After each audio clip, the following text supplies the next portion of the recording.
Saint Wenceslaus was born around the year 907 in the region of Bohemia, present-day Czech Republic, in a period marked by political instability, cultural clashes, and religious disputes. The Bohemian territory was located between great empires and was influenced both by Latin Christianity coming from Rome and by pagan traditions still very present among the nobles and the people. This cultural crossroads formed the setting in which Wenceslaus grew up and shaped his life. Christianity had arrived in the region mainly through the mission of Saints Cyril and Methodius, who preached among the Slavic peoples, but the ancient pagan beliefs still exerted a strong attraction over many noble families. Thus, the life of Wenceslaus already began in the midst of a battlefield that was not only political, but also spiritual. His father, Duke Vratislaus III, governed Bohemia with skill, trying to maintain unity between ancestral traditions and the Christian faith. His mother, Drahomira, was a woman of pagan origin who, although married to a Christian prince, kept strong ties with the ancient Slavic cults. This duality within the royal family reflected the great conflict of the time, the tension between the nascent Christianity and the paganism that still resisted. From an early age, Wenceslaus was influenced by two opposing currents, which would deeply mark the course of his life and his mission as a ruler. The most important figure in his spiritual formation was his paternal grandmother, Saint Ludmila, a woman deeply Christian and dedicated to the spread of the faith. Ludmila was the one who took charge of the young prince's education, transmitting to him not only moral values, but also a living faith in Christ, devotion to prayer, and the practice of charity. She saw in her grandson the future of the Christianization of Bohemia and spared no effort to plant him firmly in the ways of the Church. Thus, while his mother tried to incline him toward the pagan tradition, his grandmother introduced him to the spiritual riches of the gospel. Wenceslaus's childhood was marked by living with this tension. On one side, pagan feasts, ancestral rites, and political pressures that sought to maintain the traditions of the forebears. On the other, the Christian faith, with its teachings of love, forgiveness, and justice, which were transmitted to him by his grandmother and by missionaries who came from the West. The boy therefore grew up surrounded by contrasting realities, but always with a natural inclination toward piety and the Christian life, which set him apart from other young nobles of his time. While still small, Wenceslaus revealed great intelligence and aptitude for studies. His grandmother made a point of providing him with capable teachers who taught him not only Slavic culture, but also Latin, the language of the Church and of European diplomacy. The prince showed interest in the scriptures and the liturgy, taking an active part in Christian celebrations, something that surprised his contemporaries, since many young nobles saw the faith as mere formality. For Wenceslaus, the faith was a treasure that gave meaning to life. Hagiographic accounts state that Wenceslaus was a young man of gentle yet firm character, and that he had special compassion for the poor. From an early age, he stood out for his kindness, seeking to help those who suffered and defending the weakest.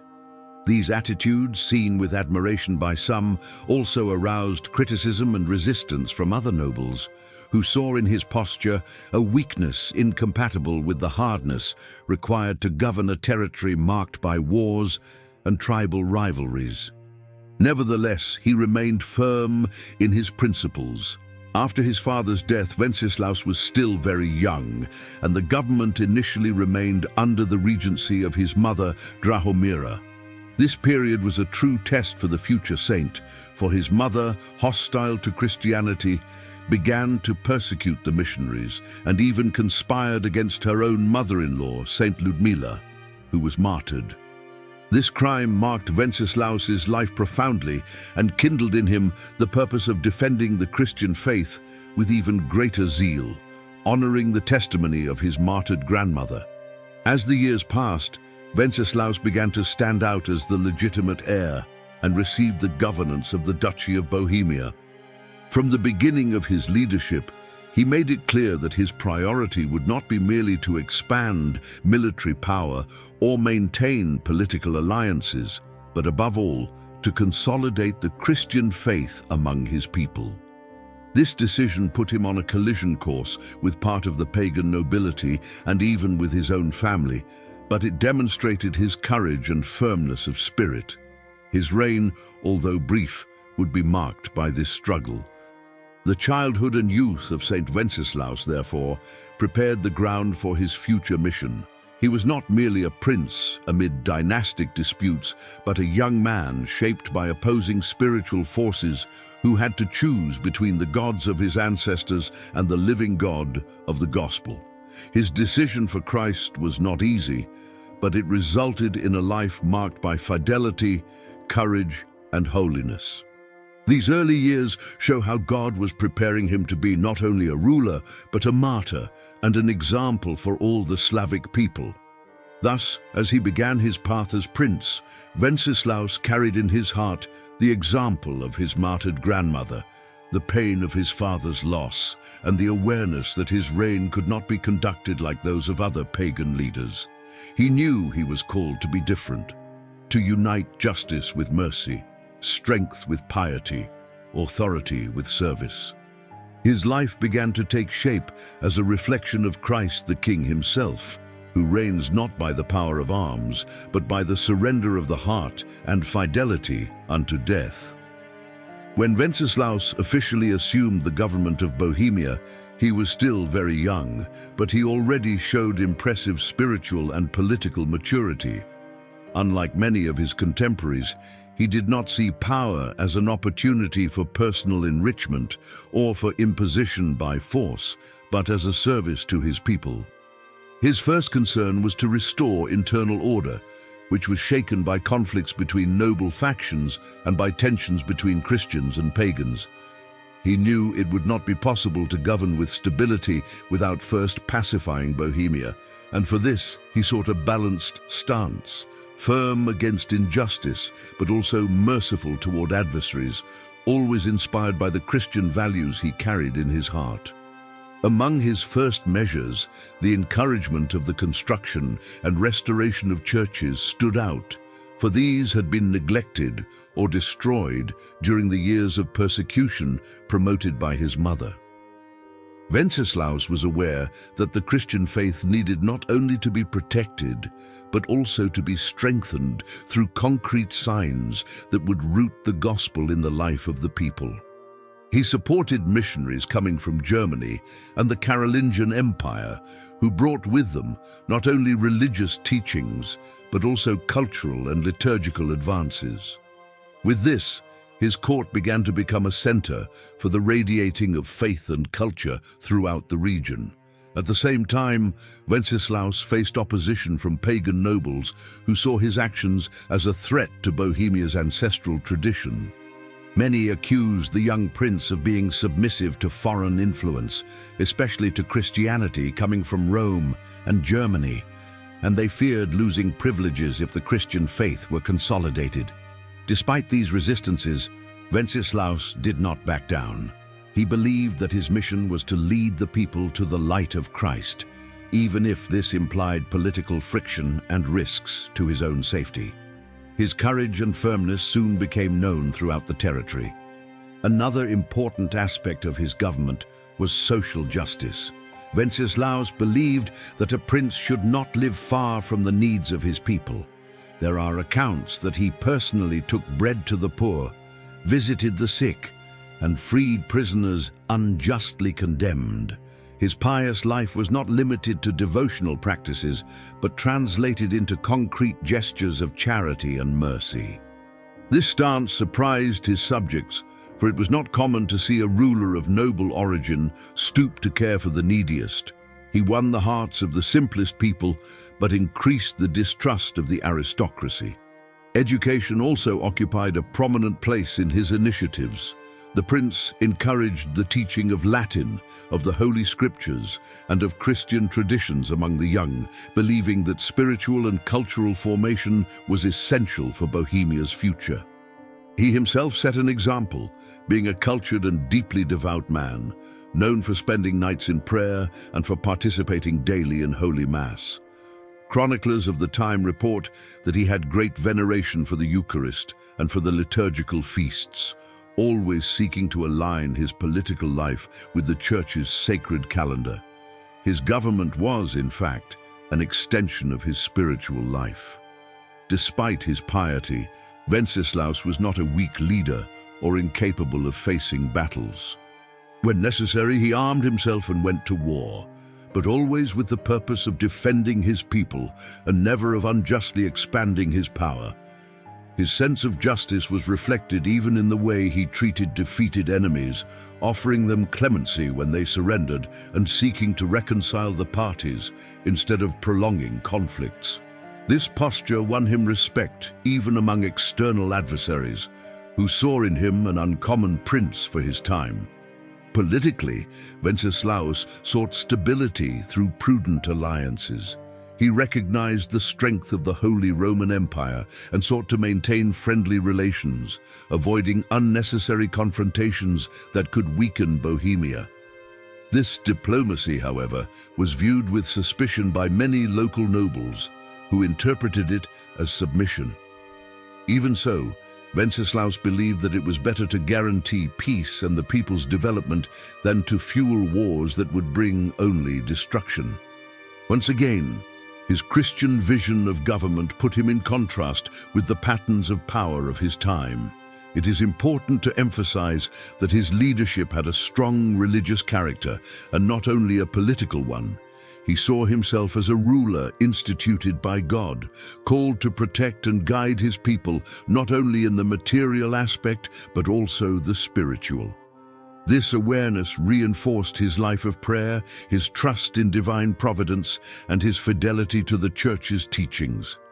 The people saw in him not only a prince, but a true shepherd who cared for their temporal needs and was also concerned with the eternal salvation of their souls. The beginning of St. Wenceslaus's government, therefore, was marked by the combination of firmness and mercy, piety and justice, diplomacy and courage. He knew how to deal with the tensions of his time without relinquishing his Christian principles, demonstrating that it was possible to govern in a holy way even amid a hostile political environment full of interests contrary to the gospel. This initial phase of his leadership already made it clear that his life would be not only of glory, but of constant struggle, preparing the way for the martyrdom that would crown his fidelity to Christ. Thus, while still young, St. Wenceslaus was already becoming an example for his people and for all of Christendom. His life showed that a ruler could be just without being weak, pious without being naive, and firm without being cruel. The future would bring greater challenges, but the beginning of his government already revealed a heart surrendered to God, who made of power not an instrument of oppression, but a service of love and justice. It was the foreshadowing of a life that would be remembered for centuries as a model of holiness in the exercise of authority. The life of St. Wenceslaus cannot be understood merely as that of a political prince, but above all as that of a deeply devout man who made the Christian faith the center of all his decisions. He did not limit himself to governing according to human conventions, but sought to shape his leadership according to the teachings of the gospel. He was known for his habit of participating daily in Holy Mass, for his long hours of prayer, and for his frequent practice of penance. Medieval chroniclers report that he walked barefoot to the churches, even amid Bohemia's intense cold, as a sign of humility and devotion. These gestures of piety caused estrangement in some, but served as an example of faith for many. The simple people saw in Wenceslaus not just a distant ruler, but a true intercessor before God. He was concerned with living as an authentic Christian in all circumstances, not separating his private life from his public life. When he judged cases, he was just and merciful. When he distributed goods, he did not think only of his treasury, but of the sustenance of the poor. When he made political decisions, he prayed beforehand to discern the divine will. This coherence between faith and life made him a figure admired by his subjects and respected even by enemies. He was not a ruler who only spoke of justice, but one who practiced it. A striking aspect of his spiritual life was devotion to the Eucharist. St. Wenceslaus was conscious of the central value of the sacrament. He participated with great fervor in the Eucharistic celebration and encouraged the clergy to give good witness before the people. He himself helped prepare the altars and took care that divine worship be dignified and solemn. This posture revealed the depth of his faith and his conviction that without Christ he could accomplish nothing. His life of prayer before the Blessed Sacrament nourished his inner strength to face the difficulties of government and the betrayals that were already insinuating themselves within his own family. Charity was another fundamental trait of his spirituality. Wenceslaus was known for visiting the sick, helping the poor with his own hands, and often carrying food to the homes of those who went hungry. There are accounts that he himself cultivated vineyards and harvested wheat to provide bread and wine for liturgical celebrations, showing that he did not regard manual labor as something unworthy of his position. These gestures of closeness captivated the people, who recognized him as a true father of the poor. He did not govern only for the nobles, but for everyone, especially the most needy.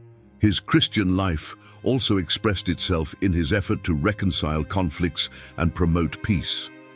At a time when tribal wars were constant, Wenceslaus strove to avoid unnecessary bloodshed. He preferred to negotiate agreements and establish alliances rather than fuel endless wars. This did not mean weakness, but rather a different vision of leadership, inspired by the example of Christ, the Prince of Peace. Many times, his decisions of clemency irritated the warrior nobles, who saw in them an offense to honor, but the simple people perceived the greatness of a truly Christian heart. Despite his spiritual dedication, Wenceslaus did not fail to face strong criticism and even mockery from the pagan aristocracy and from some members of his own family. His piety was interpreted as naivete, and his gestures of charity were seen as signs of political weakness. However, he did not allow himself to be shaken by these accusations. For him, pleasing God was more important than winning the approval of men. This testimony of unshakable fidelity, even in the face of pressures, is what makes his life a model of holiness for all times. The prince was also concerned with the religious life of his people, encouraging catechesis and supporting monks and priests. He granted lands and resources for the construction of monasteries and churches, thus promoting the expansion of the Christian faith throughout Bohemia. He understood that the consolidation of the church was not only a spiritual matter, but also a way of strengthening his people's cultural identity, uniting them around common values that transcended local disputes. His vision went beyond his time, showing that Christianity was the true path to unity for the Slavic peoples. An example of his popular devotion was his dedication to the feast of Saint Vitus, the Roman martyr whose relics were brought to Prague.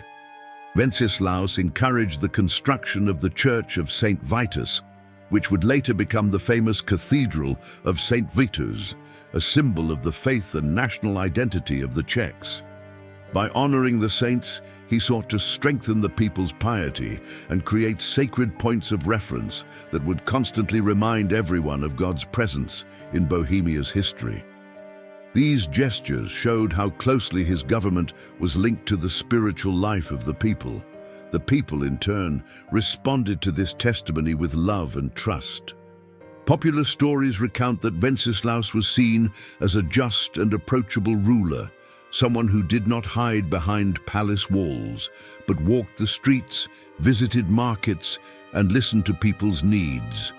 This closeness generated a rare bond of affection between prince and subjects, who saw him not as a distant sovereign, but as a brother in the faith. This popular devotion was so strong that after his death, he quickly began to be venerated as a saint, even before his cult was officially recognized by the Church. The Christian life of Saint Wenceslaus is, therefore, the great foundation of his holiness. He was not canonized for his military victories or for his political skill, but for having managed to live the gospel in its fullness, uniting prayer, charity, and justice in a single heart. His example remains current, showing that it is possible to be a leader without abandoning Christian values, that it is possible to govern firmly without being a tyrant, and that it is possible, above all, to transform public life into an extension of the spiritual life. In him, we see the image of a ruler who allowed himself to be shaped by Christ, and who became a living witness of the faith for his people and for the whole Church. As Saint Wenceslaus consolidated his government and strengthened the Christian faith in Bohemia, opposition against him also grew among the pagan nobles and part of the dissatisfied aristocracy. Many saw in his policy of peace and his pious life a threat to the traditional interests of the nobility, which was accustomed to enriching itself through wars and to exercising power without restraint.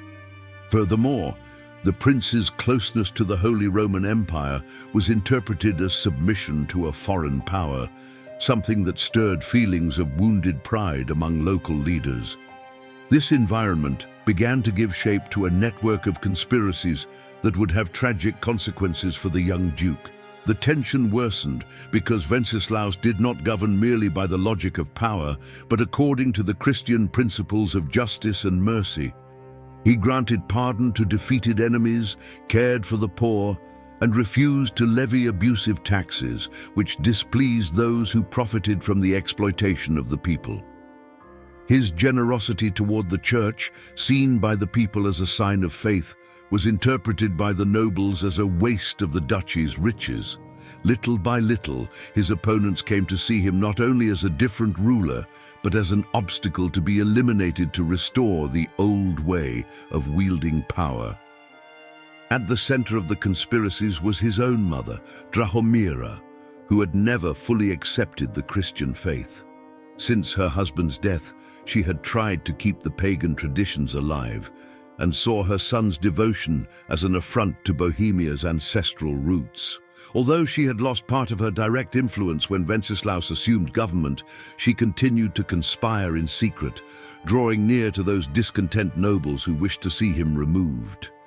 Her rejection of the faith handed on by St. Ludmila, her mother-in-law and a martyr, made her one of the principal instigators of the plot against her own son.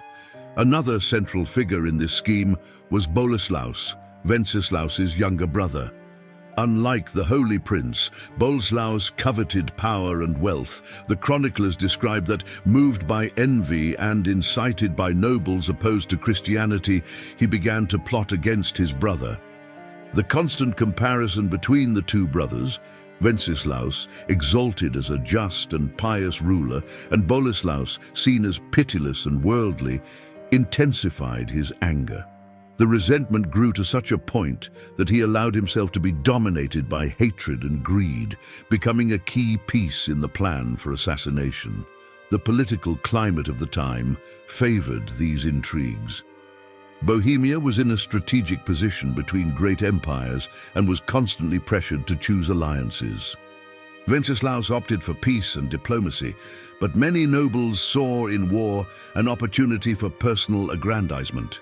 The growing influence of Christianity also created divisions.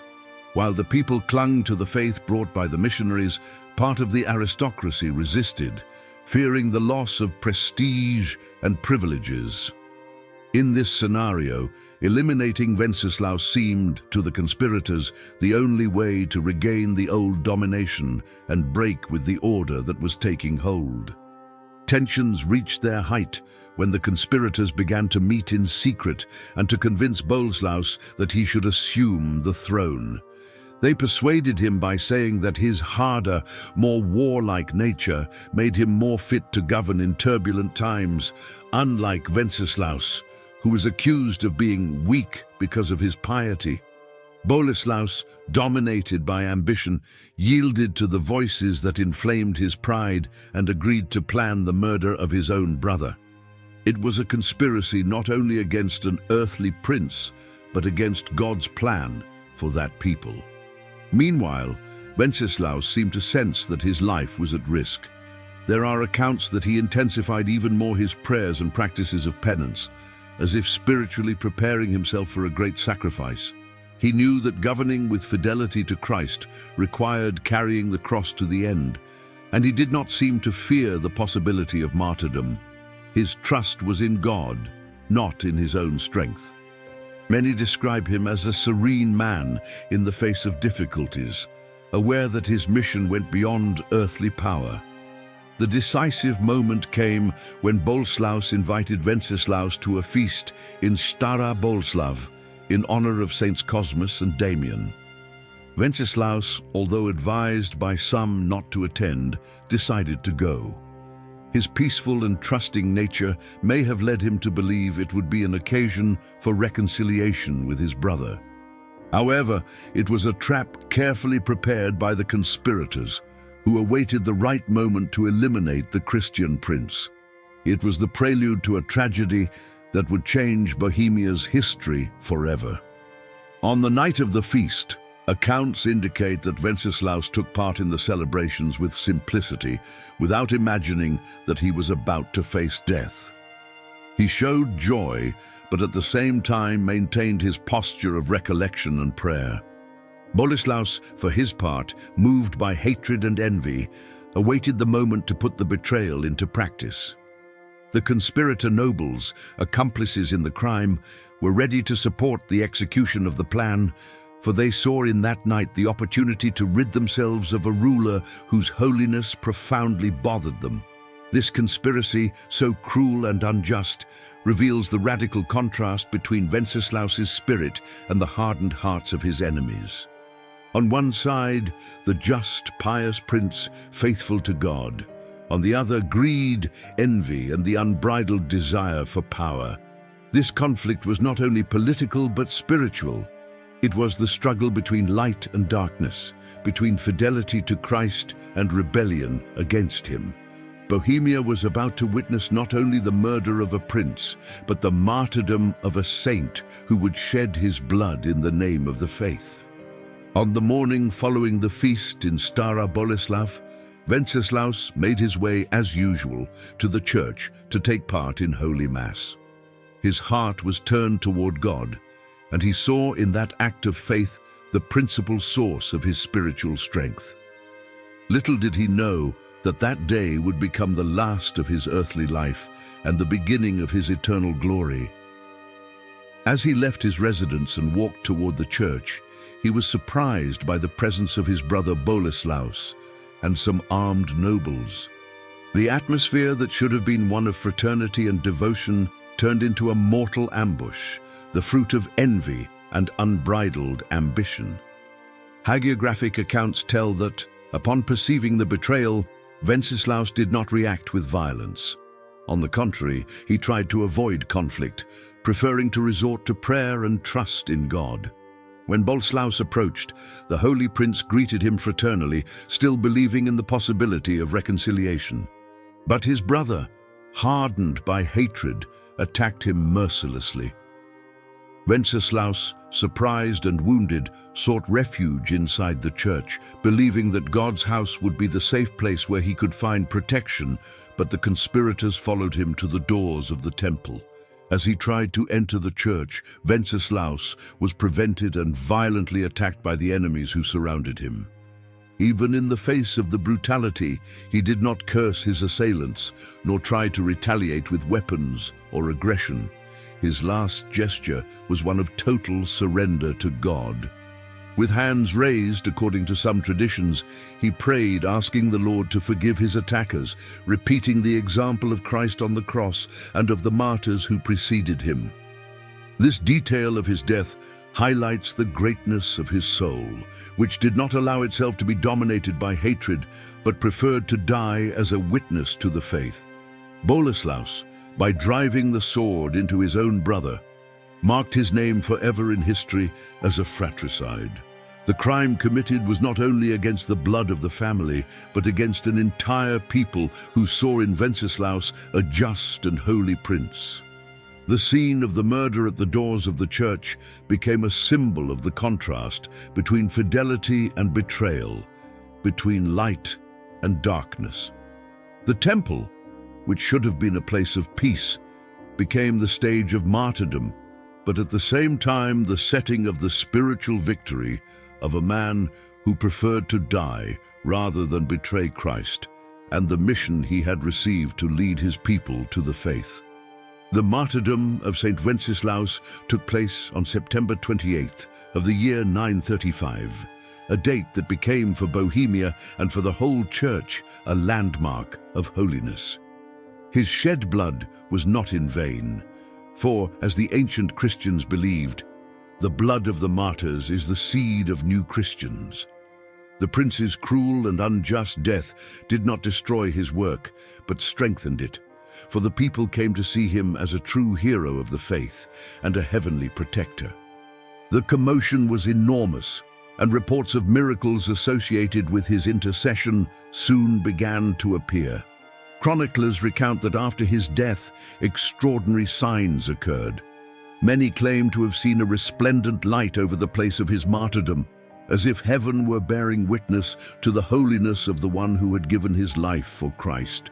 Others said they had heard angelic chants that night, proclaiming the victory of the Holy Prince. These signs further nourished the popular devotion, which rapidly spread throughout the region. The one who had been considered weak by his enemies was revealed in truth as strong in faith and powerful before God.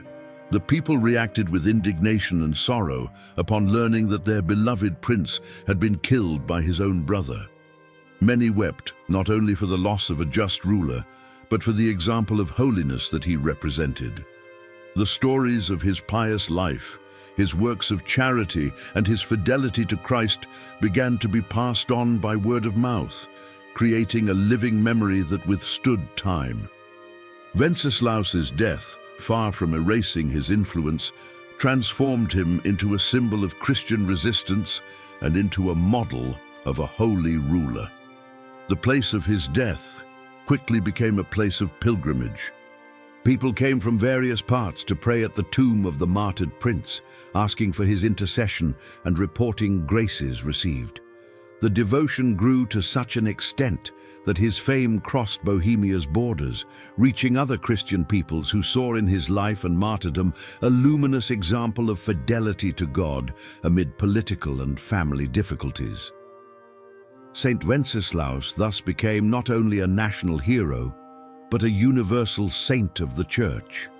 The brutality of the murder committed by Boleslaus did not manage to tarnish the brilliance of his brother's holiness. On the contrary, his cruelty highlighted even more the greatness of Wenceslaus, who preferred to die faithful to Christ rather than yield to the pressures of power and paganism. This choice made him a martyr, crowned with eternal glory, and his witness began to inspire generations of Christians who saw in him the image of a leader who knew how to unite faith, justice, and courage to the end. The martyrdom revealed the true character of the prince, not a common man, but a saint, willing to give everything out of love for God. Thus, on the day of his death, Saint Wenceslaus did not lose a throne, but gained the kingdom of heaven. His life and his martyrdom demonstrate that true victory is not in earthly conquests, but in fidelity to the gospel, to its ultimate consequences. He became a martyr not only of the Christian faith, but also of justice and truth, showing that it is possible to govern with holiness, and that no human power can destroy the work of God accomplished in a faithful heart. To this day, his memory is celebrated as an example of light amid the darkness of history. After the martyrdom of Saint Wenceslaus, his fame for holiness quickly spread throughout Bohemia and beyond its borders. The people who loved him so much began to venerate him as a martyr of the faith, and his tomb became a place of constant pilgrimage. countless accounts began to circulate about miracles obtained through his intercession. The sick claimed to have recovered their health after praying before his relics. Families testified to deliverances from spiritual evils, and even situations of reconciliation between enemies were attributed to his protection. These signs were interpreted as heaven's confirmation that the faithful prince had been crowned with eternal glory.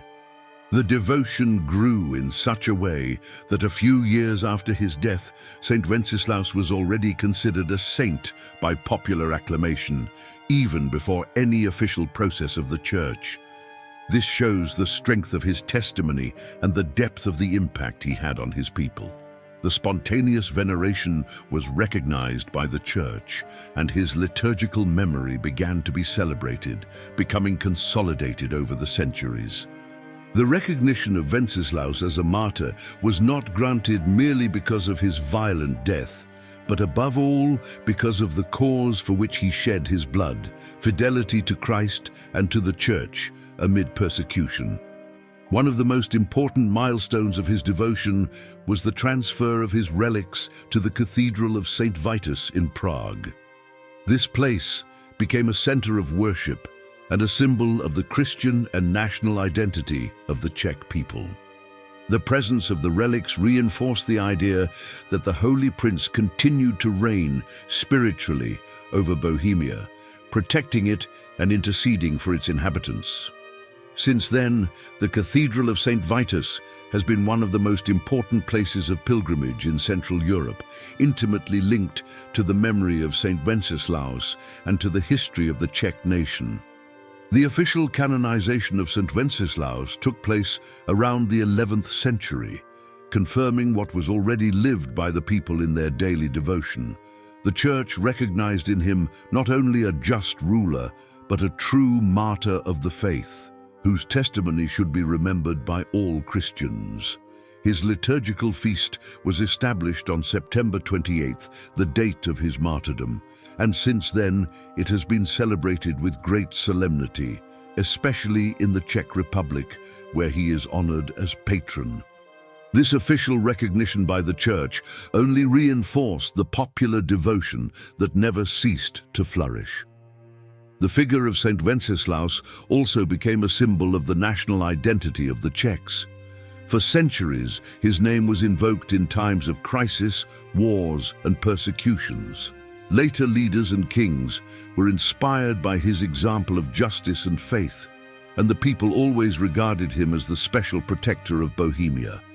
To this day, his image appears on coats of arms, monuments, and patriotic songs, showing that his life does not belong only to the religious past, but remains present in the cultural and spiritual memory of an entire people. He is at once a national hero and a saint of the Church. Among the miracles attributed to his intercession, many highlight protection in battles and the defense of Bohemia against invasions. The people believed that Saint Wenceslaus mysteriously appeared on the battlefields, mounted on a white horse, guiding the soldiers and guaranteeing the victory of those who fought for justice. These accounts further strengthened his image of an eternal prince who, even after death, continued to care for his people as a shepherd and defender.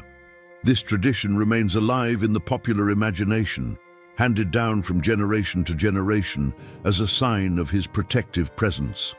Beyond the political and cultural dimension, the legacy of Saint Wenceslaus is profoundly spiritual. He represents the figure of a ruler who does not separate power and faith, but understands government as service to God and to the people. His life teaches that it is possible to unite authority and holiness, showing that true power does not lie in the force of arms, but in fidelity to the gospel. For Christians of all eras, he is an example of how to live the faith in the public sphere, bearing witness to Christ amid political, family, and social pressures. The Church honors him as a martyr because his death was not merely the consequence of human rivalries, but the expression of his unconditional fidelity to Christ. By not yielding to the pressure of a pagan mother, of discontent nobles, and of an envious brother, Wenceslaus showed that the Christian life requires courage and perseverance to the end. He preferred to lose the earthly crown in order to gain the eternal crown, and for this reason his witness remains current. In times when many allow themselves to be corrupted by power, his life is a prophetic call to integrity, purity, and total surrender to God.